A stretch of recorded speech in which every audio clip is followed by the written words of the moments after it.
আজ গল্প প্রকৃতির কাছে মানুষ কতটা তুচ্ছ, মানুষের জেদ সমুদ্রকে জয় করার আর প্রকৃতির এক বীভৎস ঝড় আছড়ে পড়ার।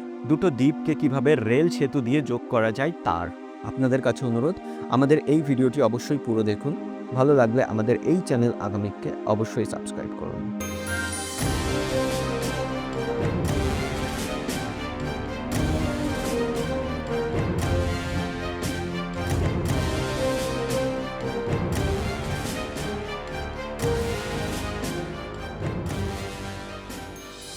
১৯৬৪ সালের সেপ্টেম্বর মাস দক্ষিণ আন্দামান সাগরে একটি ভয়াবহ নিম্নচাপ চিহ্নিত হয়, যার অর্থ ঝড় ধেয়ে আসছে।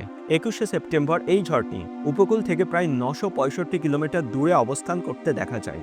২২শে সেপ্টেম্বর এই ঝড়টি আস্তে আস্তে শ্রীলঙ্কার উত্তরাঞ্চলে আঘাত হানে। শ্রীলঙ্কায় আঘাত হানার পর এই ঝড়টি যখন নর্থ ওয়েস্ট ওয়াকের দিকে এগোতে শুরু করে, তখন তার গতি গিয়ে দাঁড়ায় ২৮০ কিলোমিটার। অন্যদিকে সেদিন সন্ধ্যায় ধনুষকোটি স্টেশনের স্টেশন মাস্টার ডিউটি শেষ করে মধ্যরাতে প্রবল ঝড়ের কারণে স্টেশন থেকে বাড়ি ফিরতে শুরু করেন। সামান্য জলোচ্ছ্বাসও শুরু হয়েছিল সেদিন স্টেশনে, আর তাই মানুষের ঘরের মধ্যে পর্যন্ত জল ঢুকতে শুরু করেছিল। অন্যদিকে ধনুষকোটি স্টেশন থেকে কিছুটা দূরে 653 পাম্বান ধনুষকোটি প্যাসেঞ্জার ট্রেন, যা প্রতিদিন পাম্বান থেকে ধনুষকোটি যেত, সেটি প্রায় ৩০ মিনিট লেটে পাম্বান স্টেশন থেকে ছেড়ে ধনুষকোটির উদ্দেশ্যে রওনা দিতে শুরু করে।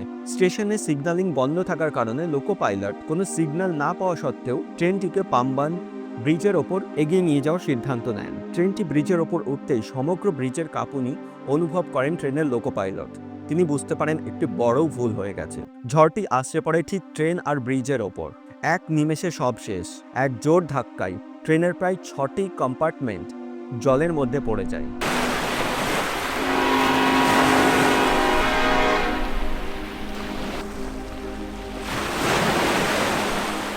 যদি ডেটাকে মানা হয়, তাহলে ট্রেনে থাকা যাত্রী প্রায় ১১০ জন তৎক্ষণাৎ সমুদ্রে ভেসে যান।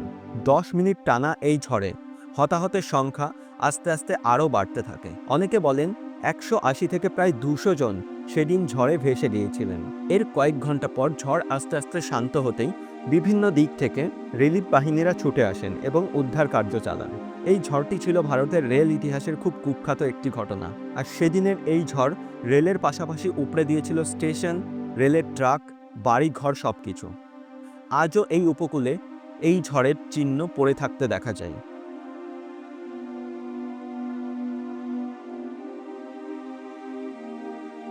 কেটে গেছে অনেকগুলি বছর। এবছর ৬ই এপ্রিল রামনবমীর দিনে স্বয়ং প্রধানমন্ত্রী নরেন্দ্র মোদী নতুন সেতু উদ্বোধন করেছেন। এটি কোনো সাধারণ সেতু নয়, এটি এশিয়ার প্রথম ভার্টিক্যাল লিফট রেলওয়ে সমুদ্র সেতু। ভাবছেন তো এর বিশেষত্ব কি? এতদিন ধরে রামেশ্বর দ্বীপকে মূল ভারতের সঙ্গে যুক্ত করত যে পাম্বন ব্রিজ, তা ২০২২ সালে বন্ধ করে দেওয়া হয়েছিল সেফটির কারণে। ১৯১৪ থেকে এই ২০২২ পর্যন্ত দীর্ঘকাল সেবা করেছে এই সেতুটি। কিন্তু এবার যে সেতু তৈরি হয়েছে তা একটি ইতিহাস সৃষ্টি করবে। নতুন পাম্বন সেতু শুধু রেল সংযোগ করবে তাই নয়, এটি ভ্রমণের সময়ও কমিয়ে দেবে অবিশ্বাস্যভাবে। আগে যেখানে ২০ থেকে ৩০ মিনিট সময় লাগত, এখন সময় লাগবে মাত্র ৫ মিনিট। নতুন এই সেতুর দৈর্ঘ্য ২.৫ কিলোমিটার, আর নির্মাণে খরচ হয়েছে প্রায় ৫০০ কোটি টাকা। এই নতুন সেতুটি তৈরি করেছে রেল বিকাশ নিগম লিমিটেড।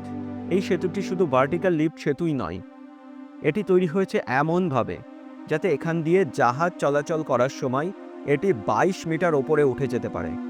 ভাবুন তো, একটি আস্ত রেল সেতু আকাশের দিকে উঠে যায়, আর এই বিশাল কর্মযজ্ঞ সম্পন্ন করতে সময় লাগে মাত্র ৫ মিনিট। সবচেয়ে আশ্চর্যের বিষয় হলো, এটি পরিচালনা করার জন্য প্রয়োজন মাত্র একজন ব্যক্তির।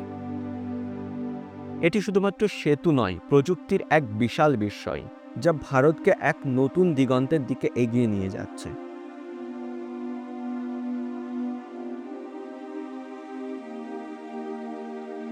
পুরনো প্রহরী আজ কর্মহীন, তার লৌহ হৃদয় ক্লান্ত, আর তাই তৈরি হয়েছে এই নতুন সেতু।